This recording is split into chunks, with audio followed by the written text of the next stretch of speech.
Hey YouTube, I'm back. This is Rob Brindle here. Today I'm going to be doing a review of a Neil Gaiman book called Good Omens. Sadly this book is out of print, but if you can find one on eBay it's worth reading. Good Omens is the story of an angel called Azrael and a demon called Crowley, who have been around since the dawn of time.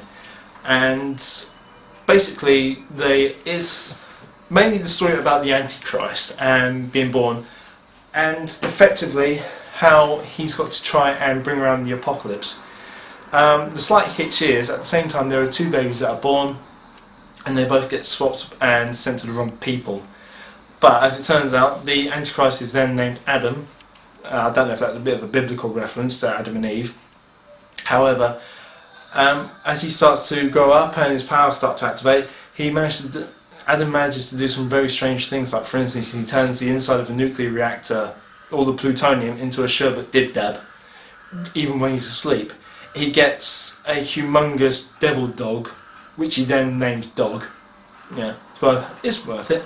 And then suddenly, near the end of the book, the four horsemen of the apocalypse come around. So instead of it being all cloak and daggers, they kind of look like Hell's Angels, especially Death, who is described as looking like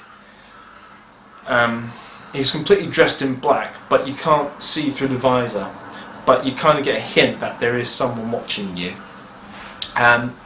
So that war in this is actually a red-headed woman with a really big sword, and apparently is really attractive, because since all the dawn of time, the horsemen of the apocalypse have had to do something other than just wait around. So they've gone into business and such. So for instance, war deals with weapons. Death just disappeared for a bit until he was needed. Famine ended up building his own version of Weight Watchers. So no matter how much you ate, you always lost weight on this, and that's actually quite clever. And Pestilence actually left the apocalypse team because penicillin got invented, so he kind of wandered off muttering. So we got a new person called Pollution, who just kind of dotes around and is a bit of a smart mouth. And then obviously Death comes in. This is a very good book to read. As I said, I've got it on my Kindle. It's not that particularly long or that difficult to read. It's one of those books that you can just sit back and enjoy just reading, really, and I think it's worth having a go. As I said, the book's out of print. You can find them on eBay quite easily, or second-hand dealers if you're really, really lucky. It's worth reading, and off you go and get one. Also, I should point out that in the book, Adam is only meant to be about 11 or 12 years old, so he's a bit of a smart aleck. But at the same time, he's kind of very curious about the world, and it's about, in the end, how he manages to stop the apocalypse.